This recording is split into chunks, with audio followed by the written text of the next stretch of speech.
यह वाकया है असहाबे सब्त का, और यह सिर्फ तारीख नहीं, यह आज का आईना है।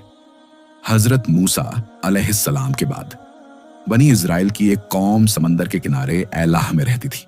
यहाँ का मंजर अल्लाह की नेमतों से भरा था। समंदर की ठंडी हवा, धूप और लहरों की मीठी खुशबू, हर कोना जैसे सुकून और बरकत से रोशन था। ये लोग अल्लाह के नाम से वाकिफ थे, उसके अहकाम जानते थे, लेकिन दिलों में एक पुरानी आदत जिंदा थी। यह कौम पहले भी वादा करती थी और फिर उसे अपनी सहूलत के मुताबिक तोड़ देती थी। एक वादा तोड़ने से क्या होगा? हम बाद में अल्लाह से माफी मांग लेंगे। जुबान से इताअत और अमल में चालाकी। उस कौम के बुजुर्ग कहते, हम अल्लाह के मुंतखब किए हुए लोग हैं, हम पर पाबंदी क्यों लगाई गई? जवाब आता, पाबंदी नहीं, यह इम्तिहान है और हमें अल्लाह पर यकीन रखना चाहिए। अल्लाह ने उनके हाल को देखकर उन पर एक ऐसा इम्तिहान रखा जो उनके दिल का राज खोल दे। उन पर पाबंदी लगाई गई, सिर्फ सब्त यानी हफ्ते के एक दिन की। अल्लाह ने कहा, सिर्फ एक दिन, अपनी तिजारत छोड़ दो, अपनी मशगूलियत छोड़ दो और सिर्फ मेरी इबादत करो। शहर में आवाज फैली। एक शख्स बोला, सिर्फ एक दिन की बात है, अल्लाह के लिए रुक जाएंगे। दूसरा हंसकर बोला, देखते हैं जब समंदर मछलियों से भर जाएगा तब भी। और फिर इम्तिहान ने अपनी शक्ल दिखाई। जिस दिन शिकार मना था उसी दिन समंदर मछलियों से उबल गया। ताजी मोटी मछलियां, जैसे खुद किनारे तक आकर कह रही हों, हमारा शिकार करो। ऐसा पहले कभी नहीं हुआ था। यह अल्लाह का इम्तिहान था। रात का अंधेरा शहर पर छा गया। घर के अंदर लोग परेशान थे।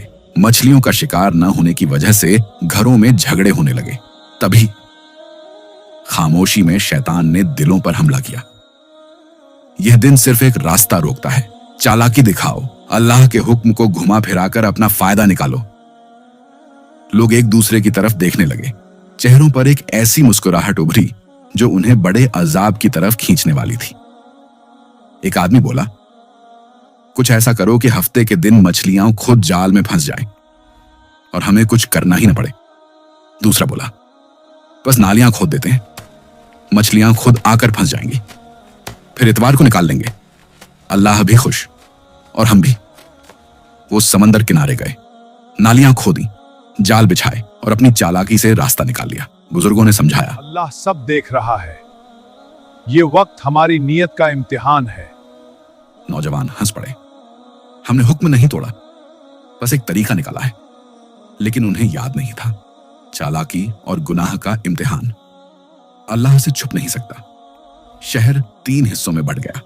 पहला, गुनहगार जो हीला साजी में लगे थे। दूसरा, नेक लोग जो रोक रहे थे और अजाब से डरा रहे थे। तीसरा, खामोश लोग जो बस देख रहे थे। गुनहगार लोग मछलियां खा रहे थे, दावत उड़ा रहे थे। नेक लोग कहते, ये गुनाह है, अल्लाह के हुक्म को तोड़ना बर्बादी लाएगा। वो हंसते हुए जवाब देते, हम तो अक्ल से काम ले रहे हैं। और फिर वो रात आ गई।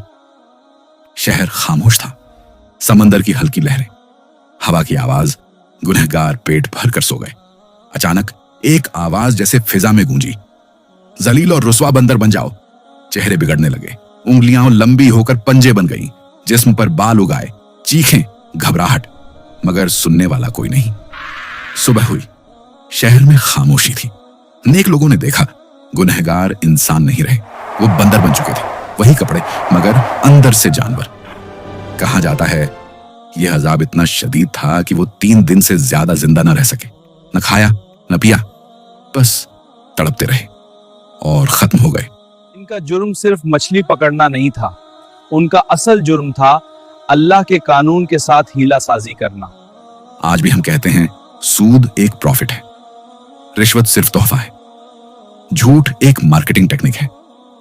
याद रखो, अल्लाह लफ्जों को नहीं, नीयत को देखता है। तो बताओ, क्या आज हम भी असहाबे सब्त की तरह अपनी चालाकी और लालच में भटक रहे हैं? हाँ या नहीं? अपना जवाब कमेंट्स में जरूर बताइए।